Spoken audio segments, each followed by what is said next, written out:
The ability to kill is obviously somewhere in all of us because it happens every day across the country. 2.5 years ago, my wife and I, we were living in New Orleans, having a good time, living there in the Big Easy. And I was working in the movie business. I've produced and had directed a few short films. Murderabilia. It was then I knew it was a girl, and she was young. Got me the reputation of being a person who is really into murder and things like that. And I shoved her body over in the shower and just kept stabbing her. My name is Michael Ushery. I'm a filmmaker and was a suspect in the Angie Dodge case. 19-year-old Andy Dodge was murdered last week, the latest violent crime in Idaho Falls. At least one of the weapons used in it was a knife. As the officers arrived at the crime scene and found Angie Dodge laying on the ground, and it was obvious that there was a very brutal murder that had happened, a lot of blood. It's sad to see an 18-year-old girl and see her life taken at the hands of somebody else in this fashion.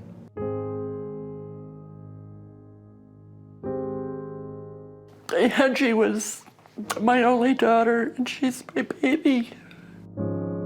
I'll never stop missing her. During the investigation, when we collected all the evidence, we came across a significant amount of DNA that we believe is from the killer. Would you say that this crime scene provided really good evidence? Excellent evidence. We had a neat semen sample. For nearly 2 decades, police could not find a match to the killer's DNA. So in 2014, they went way outside the box and searched a public DNA database owned by Ancestry.com. It led us to this Michael Ushery Jr., who just happened to be a filmmaker.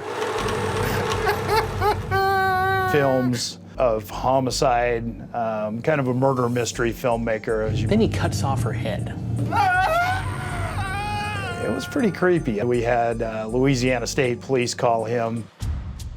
He had agreed to come down to the state offices there in New Orleans.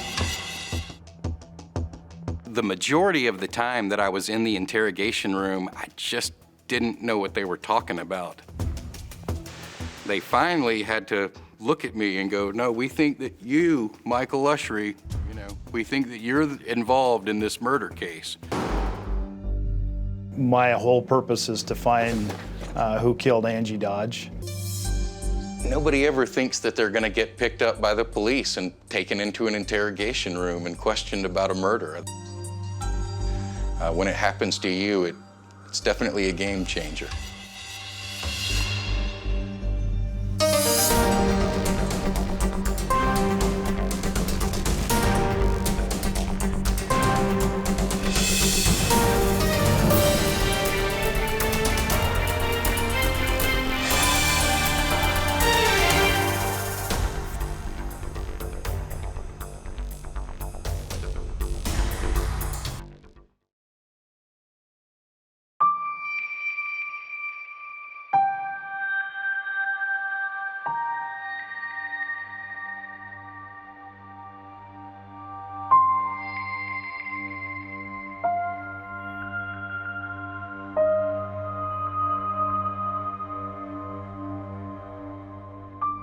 Grief has no time limit.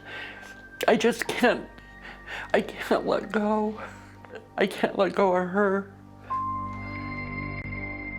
Carol Dodge lost her daughter Angie when she was just a teenager. She was just discovering who she truly was and wanting independence. She says, just let me grow up. Let me make my own mistakes. You don't need to watch me. You don't need to be my shadow. It was the summer of 1996 in Idaho Falls, Idaho, a mostly Mormon community where neighbors knew each other by name and doors were rarely locked, says former Chief of Police Mark McBride. But it was very really a very quiet, peaceful town overall. Just 3 weeks before her death, 18-year-old Angie got her own apartment in this house. I saw her the night that she was killed. She said, "It's so hard growing up." And she laid her head on my shoulder and we just kind of rocked back and forth. And I'm so grateful for that moment. Extremely grateful that my last words were that I love her. The next morning, Angie didn't show up for work at a local beauty supply store. We got a phone call at our 911 center about 11 o'clock in the morning. And one of her friends at work came to check on her, and the door was unlocked. She went in and she found a body laying there on the floor in a very bloody crime scene. There was no sign of forced entry, but there were signs of a struggle. Do you think she fought for her life? Yes, I do. Angie was stabbed and cut 14 times and left half naked. There were no signs of rape, but the killer did ejaculate, leaving behind what DNA expert Greg Hampikian calls a pristine profile. It's a single profile, complete identification, one man to the exclusion of everyone on the planet. Police tested the DNA of dozens of local men, but couldn't get a match. So for months, they interviewed everyone Angie knew, including this man, Christopher Tapp. Although his DNA didn't match and he denied any involvement, after more than 28 hours of interrogation over 23 days, Tapp confessed to participating in Angie's murder. You were there, correct? Correct. Did you know Christopher Tapp? No, didn't know, had no clue. Tapp told police that the night of Angie's death, he and two friends stopped by her apartment. During an argument, Tapp claimed one of his friends started stabbing Angie while he held her down. You hold her down, okay, while she's being cut. You hold her down while she's being cut. But when Tapp went before a judge, he pled not guilty. I said, "You beast, you horrible beast. How could he do this to my daughter?" The defense argued Tapp's DNA didn't match the killer's. But on May 28, 1998, it took the jury only 13 hours to reach a verdict. Guilty.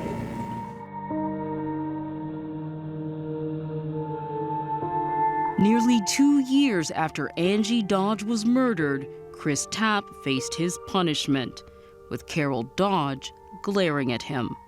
You are guilty of the crimes of murder in the first degree and rape. His sentence, 30 years to life. But the murder of Angie Dodge was still an open case. Remember, Chris Tapp did not match the DNA, and he wouldn't tell police who did. I just couldn't understand why he would go to prison and take a life sentence and not give the other person up. Tapp did give authorities several names, including someone named Mike. How sure are you that his first name is Mike? I'm dead set positive. But police could never make a DNA match, so the case went cold. By 2009, the killer's DNA had been entered into the National Criminal Database, known as CODIS, but there was still no match. So Carol called well-known DNA expert Greg Hampikian. I had this message, they don't know who killed my daughter. By then, there had been many advances in DNA technology, and so with Hampikian's help, Carol Dodge pushed authorities to use a new controversial search process called familial DNA. It looks for anyone who may be related to Angie's killer. Which means going into that database in Idaho of the convicted offenders and looking for a family member that might match this DNA partially. Two places, DC and Maryland, passed a law that says no familial searches are allowed. New York University law professor Aaron Murphy wrote Inside the Cell, the dark side of forensic DNA and says there's real privacy concerns with familial DNA searches. So the states, I think, that are worried about this are worried about maybe we could use your DNA to see if your brother's breaking the law, or your dad's breaking the law, or your son's breaking the law. Idaho doesn't allow familial searches in their criminal database, so Greg Hampikian made an even more controversial suggestion: a familial search through public databases. It was just this kind of search of familial DNA in a public database, GEDmatch.com, that led to the arrest last April of Joseph DeAngelo. He's the man suspected of being the Golden State Killer, responsible for at least 12 murders and 50 rapes. I'm the one that went to the Idaho Falls Police Department and the prosecution saying, we need to do this. Imagine you're one of millions of Americans to open up a kit like this, spit into a test tube like this, and then send your DNA off to a commercial database. Well, now that database owns your DNA profile, and you may not realize it, but police may be able to access it. We're interested in solving a crime, and we're going to use any technique we can that we can legally use. In the summer of 2014, detectives searched a public DNA database owned by Ancestry.com. They got a hit. I was told they got 34 out of 35 markers, I believe. Is that good? Yeah, that's a good investigative lead. It was a close enough match to make Detective Patrick McKenna think they had found a relative of Angie's killer. So police got a warrant for Ancestry.com to reveal his identity. It was a man named Michael Usry Sr. We know it's not that individual, or we would have had 35 out of 35 on that. So that's when we started doing research into the family. That led investigators to suspect Usry's son, Michael Usry Jr. Detective McKenna wondered if this could be the Mike that Chris Tapp once named. And then we started researching him and the films that he was making. It was a little eerie to try to think that that could possibly be a solid suspect in the case.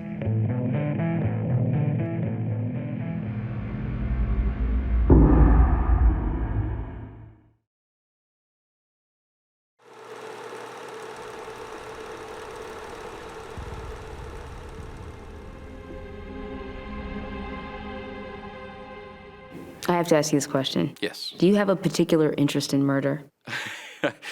I don't have a particular interest in murder. It sure seems like it based on your film projects. I know, it does. But no, I really have quite an aversion to it. But authorities investigating the brutal murder of Angie Dodge weren't so sure. Precisely at 2 o'clock, three gentlemen came to my door.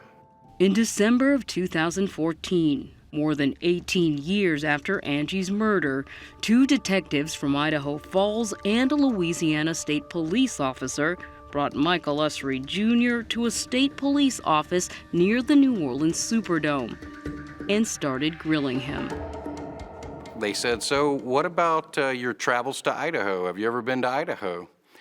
And I had, in fact. I actually went up there with some friends for just one night.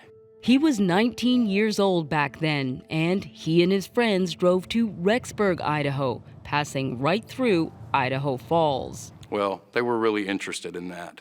I'm a little surprised that we were able to actually place him in Idaho Falls. It was a big red flag for Detective Patrick McKenna. It's kind of weird, but I just really didn't get it. Then one of the officers pulled out a warrant. Biggest law enforcement guy I've ever seen in my life. And swabbed his cheek for DNA. At that point, I went, "Hey, what's going on here, you guys? Should I get a lawyer?" Once they had his DNA, they drove Michael Usry home without any explanation. I just basically stood on my sidewalk in a daze. It was a call to a close friend that finally shed some light. And he said, well, what's the case? What is this? And I go, well, they wouldn't tell me anything except that it was a high-profile murder case in Idaho Falls. So he gets on the computer, and within 20 seconds, he's like, oh yeah, this is the case right here. It's some girl named Angie Dodge. The filmmaker, whose movie featured a convict describing how he stabbed a woman to death, Watched her insides spill out all over the floor. was now suspected of doing just that to Angie Dodge. I mean, it was very much a case of an overkill. They stabbed her and cut her, and it was just a butchery. People were like, wow, what does this imply, for your career? For your life, for your family, for your family's name? Usry remembers being terrified, spending days holed up at home, worried what police would do next. Pretty sure that they were tapping my phone calls, possibly staking me out, certainly checking my computer searches. Also anxious, 4 states away, was Carol Dodge, Angie's mother, who prayed this new lead would finally unmask the killer who left his DNA at the scene. She deserves justice. All victims deserve justice. But Usry knew he hadn't killed anyone, and he wanted answers. A local newspaper reporter showed him a copy of the warrant investigators used to obtain his DNA. And right there, the answer to the question, why him? And I went, wow, this is because of my dad? 15 years ago, the filmmaker's father, Michael Usry Sr., participated in a genealogy project at his local church. A sample of his DNA went to that public database, which was later purchased by Ancestry.com, and that's where police came across it. There are 34 out of 35 LLs that match. It seems shocking to me. 34 out of 35. I mean, that's a great number, right? Who wouldn't be, drawn to that? 34 out of 35 DNA markers sounds like a stunningly close match to Angie Dodge's killer. But the reasons police honed in on him instead of any of his other relatives are detailed in the warrant. I told you what, Mike is his first name, okay? Remember, Chris Tapp told police a guy named Mike was involved in the murder. Police took to Facebook and found his profile. Bingo. Facebook showed Usry had friends living in the Idaho Falls area. And then there's Usry's films. Then bludgeons her to death with this very hammer. The more Usry read, the more furious he grew that anyone would think he was a killer. It would be torture. I mean, most people would not be able to just continue sailing through their day if they were under suspicion for a rape homicide. NYU law professor Erin Murphy. If you Google his name, one of the first things that comes up is this. Mike's now forever associated with this very serious and gruesome incident. Do you start to think maybe someone in my family is the killer? How could I not think it?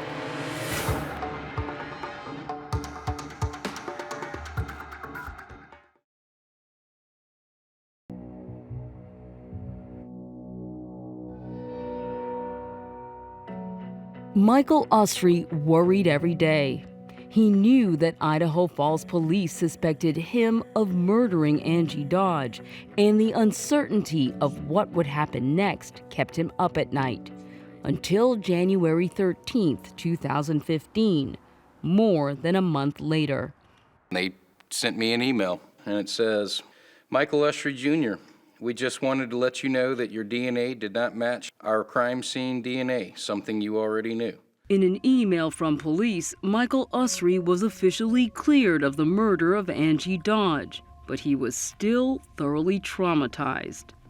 You were angry at Ancestry? I was angry at everybody. The police, scientists, these database companies. How could they misfire so bad? 48 Hours asked Ancestry.com about Usry's experience. In a statement, they said they will not share any information with law enforcement unless compelled to by a court order or search warrant. Usry's case, they say, was unique and the only time they have received a formal legal request for DNA-related information. After what happened to Usry, Ancestry.com told us they took action. The public database used by authorities was made private and can no longer be accessed by the public or police. But we were wondering, could what happened to Michael Usry happen again to someone else, with police using another public database? To our surprise, law professor Aaron Murphy says maybe. You know, these cases tend only to come to light when something goes wrong. So you might never know if police checked your DNA to look for a criminal. Yeah, most of them don't have to tell us. How many times have you done these searches? How many people did you investigate without them even knowing? Usry decided the best way to prevent it from happening again was to go public with what happened to him in a documentary. He was shocked when Angie Dodge's mother was willing to talk. What he didn't realize is that Carol Dodge had an agenda of her own. She's fairly certain that a killer is in my bloodline. Do you believe Mike Usry is related to the killer of your daughter? Somehow. Despite all that, Carol Dodge and Michael Usry have forged a rather odd, close bond. You're a really special person. You are too, Carol. And after hearing Carol and Angie's story, the focus of Usry's documentary changed dramatically to Carol Dodge's search for her daughter's killer. I thought that a more productive thing to do would be to try to make a film, to try to bring attention to this. Usry wanted to help Carol, so he immersed himself in the case, starting with the man who had confessed, Chris Tapp. How many times did you stab her before you let go? That first time? Usry quickly learned that Chris Tapp was now claiming that his confession was forced, and that the Idaho Innocence Project, headed by that DNA expert Greg Hampikian, was now working to set Tapp free. Based on the DNA, is there any way that Chris could have been in that room? No, not based on the DNA. The more Carol Dodge learned about DNA, the more she questioned Chris's confession that he held Angie down while she was being stabbed. It wasn't until I started studying science that I said it's impossible. How could Chris admit in doing what he said he did and there be no physical evidence? But it wasn't just the science that bothered Dr. Hampikian. He believes that Chris Tapp's confession was coerced by the detectives who interrogated him. Come on, man. I mean, you're the heat of the moment. She's putting up the fight. You know, you're caught. You're right there in the middle. I watch it, and it's so frustrating. This is Chris Tapp at 40 years old. He'd been inmate number 56265 for 20 years. You look at that 20-year-old kid, you know, and you realize, God, I was just an idiot.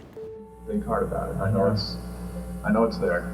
Tapp says his confession was a lie, a story fed to him by police and then forced back out of him on tape. You can see him specifically pointing out facts to me or giving little innuendos.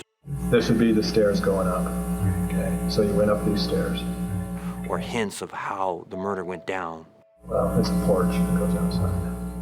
It all began 6 months after Angie's murder, when one of her friends, Ben Hobbs, was arrested in Las Vegas for sexually assaulting a woman at knife point. Now, Idaho Falls detectives had already questioned and cleared Ben Hobbs, but because the crime he committed in Vegas was so similar, they wondered if he might be Angie's killer. And so while Ben Hobbs remained in custody in Nevada, detectives brought in his best friend for questioning, Chris Tapp.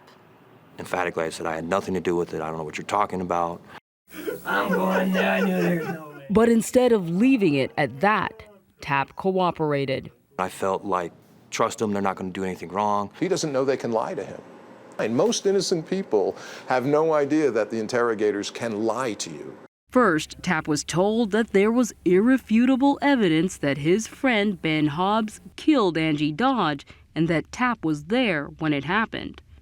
I'm pretty sure we know what happened and who did what, how, when, where, and why. Tapp kept denying all knowledge of the crime. Did you hear her scream or anything like that? I wasn't there. But detectives persisted, and even though he had a lawyer, Tapp kept talking. And so when they offered you a polygraph, seemed like a good idea? Yeah, seemed like a great idea. I had nothing to hide, no reason not to do it. But Tapp was told he was being deceptive. Detectives promised him full immunity, no jail time, in exchange for the truth, as long as he didn't participate in the actual murder.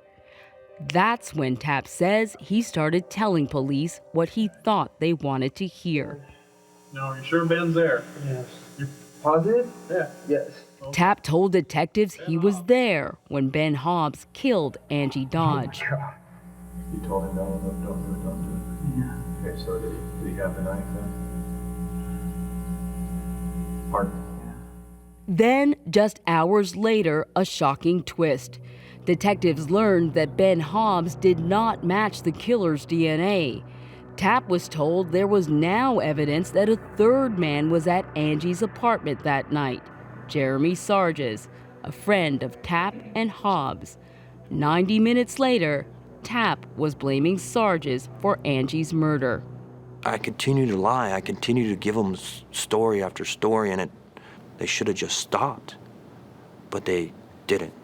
But Chris, why didn't you stop? I didn't think I could. Detectives tested Jeremy Sarge's DNA, and it was also not a match. And when Jared's DNA came back, is the day they voided my immunity agreement, ripped everything up, and told me I'm the humongous, liar.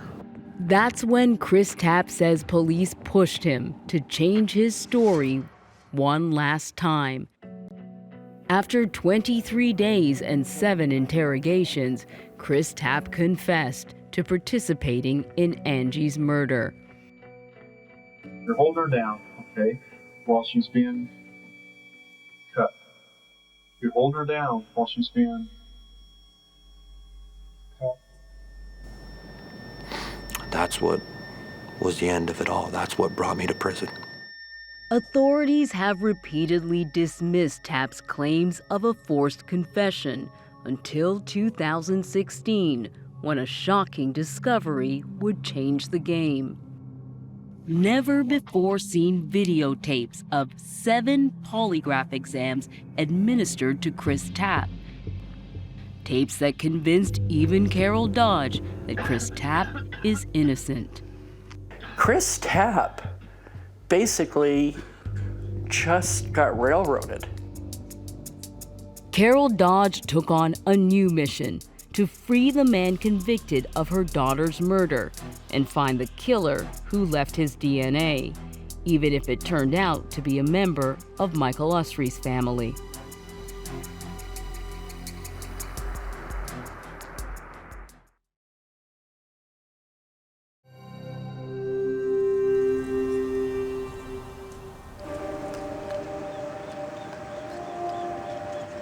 As Michael Usry began looking into the Angie Dodge murder case, he had preconceived notions. Why would you confess to something that you didn't do? I wouldn't do that. And now what do you think? That it's possible, that anybody could do it. Now, Usry believes that Chris Tapp was forced to confess to a crime he didn't commit and condemned to a place where he doesn't belong. You always gotta have a little faith, gotta have a little hope. I haven't accepted this as my end. I can't imagine spending one day in prison, let alone 20+ years. Mike Heavey is a retired Superior Court judge who believes so strongly that Chris Tapp is innocent, he spent the last 4 years trying to help prove it. When you look at the interrogation videos, he knows nothing. So, Chris Tapp, Ben Hobbs. He struggles Let it out. for details. Let it out. You're there. Why? Because he wasn't there. Heavey runs a wrongful conviction project called Judges for Justice and took on Tapp's case after watching the interrogation tapes. I wasn't there. I wasn't even down the There's, I wasn't nowhere around. Judge Heavey became convinced that Chris Tapp had been coerced into changing his story an astounding 6 times and knew that something was missing. I was concerned. He went from one day saying, I wasn't there. and the next day, You're standing above her like this, like her head's right here. I'm at the crime scene and I stabbed her. I couldn't see how he made that jump. So I went back to look at the polygraph and my jaw just dropped. So it helps to say that I'm nervous. In between Chris's 9 interrogations, detectives also administered 7 polygraph exams. All of them were recorded, but no one had ever bothered to look at the tapes because polygraphs are inadmissible in court, and the sound is barely audible. Polygraphs are typically used to assess the credibility of the witness when they're done honestly. And how was the polygraph used in this case? This case was used to trick Chris Tapp into giving false testimony. Our polygraph expert says it was used like a psychological rubber hose. They beat him up with the psychology of it all to coerce him into falsely accusing other people. They manufactured testimony to get him to implicate himself in the murder of Angie Dodge. Judge Heavey says that detectives in this case broke the rules in the polygraph room and thought no one would ever notice. The United States Supreme Court has held that it's improper to threaten. You can't threaten because it leads to false confessions. They threaten him with the gas chamber, being an accessory to murder, and being a conspirator to murder. Well, an accessory to murder, that's being charged just like the person did. They get life in the gas chamber. They figured no one's going to look at the polygraphs, so it'll be hidden, no one will ever see it. Heavey says Chris Tapp was brainwashed. You're scared. The reason why is because you subconsciously remember. Chris Tapp eventually comes to believe that the polygraph is an all-knowing scientific instrument that can read his subconscious and is telling the machine that he was at the crime. I wouldn't say this, but I believe you were cold killer. You got trapped.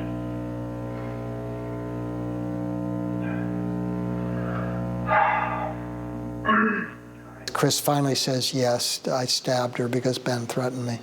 And then Chris said, did I do it? The police officer walks over and says, give me your hand, like he passed the polygraph. And that gets Chris Tapp 30 years to life, charged with the death penalty. Ugly stuff. Do you remember that moment? Yeah, scared. Scared. That's pretty much the day my life ended. But Tapp never told anyone what happened during those polygraph exams. I didn't know what they did in the polygraph tapes was wrong. I didn't know. If I would have known these things 20 years, 15, 10 years ago, then maybe we wouldn't be here today. Idaho Falls police deny any wrongdoing in their interrogations or polygraph exams. Do you think the polygraph was used as a coercive tool?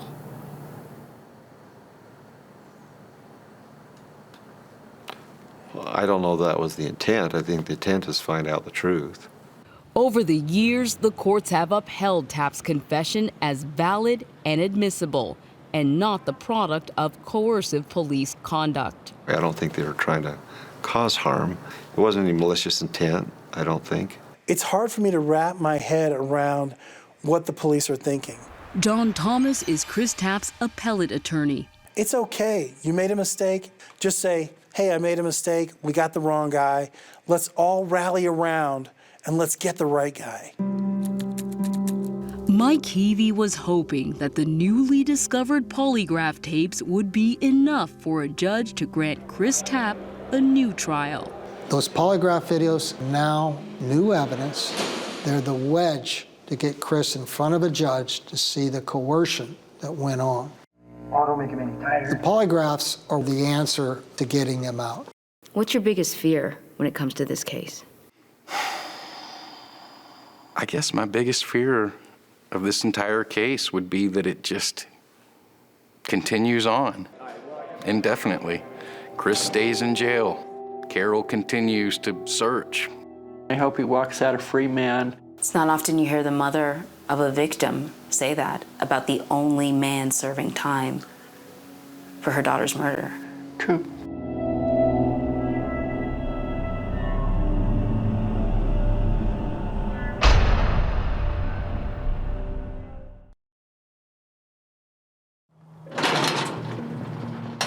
For the first time ever, Michael Usry was about to come face to face with the man convicted of killing Angie Dodge, Chris, Tapp, I need to just take a moment because I didn't think that this would ever happen. and interview him for his documentary. Why did you confess? To give them what they wanted, to get away from them, to do whatever it took for me to go home. The day Usry met Chris Tapp, he was only weeks away from 2 hearings that his lawyer, John Thomas, hoped would set him free. We have too much evidence showing that Chris Tapp wasn't there. That I'm innocent. Have you ever found DNA that matched Chris Tapp at the scene? No. Former police chief Mark McBride maintains that given Tapp's confession, You hold her down while she's being... the absence of his DNA at the crime scene proves nothing. Then, a stunning turn of events. The district attorney's office wanted to make a deal. Tapp's murder conviction would stand, but the rape conviction would be expunged and there would be no probation. Chris Tapp would just take his lumps on his 20 years and walk a free man. Unwilling to risk another 10 years in prison, Tapp took the deal. There were too many what-ifs. We had had a number of post-conviction petitions before, and all of them had been denied.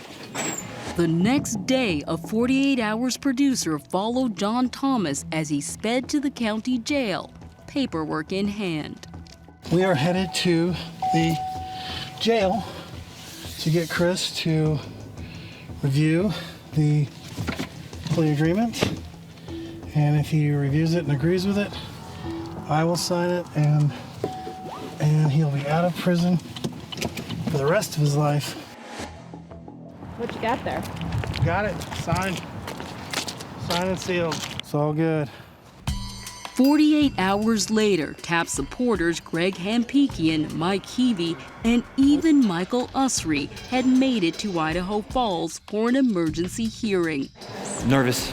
A little over 2 decades from the day Chris Tapp was first arrested, he walked into the courtroom one more time in handcuffs. All rise.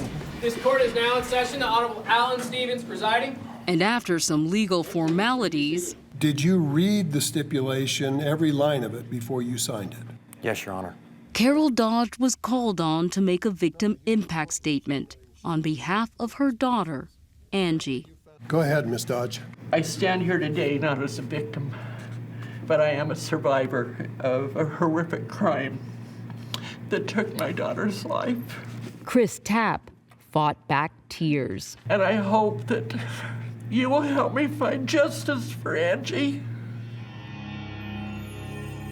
But it was clear that along with her daughter, Carol considers Chris Tapp another victim in this endless tragedy.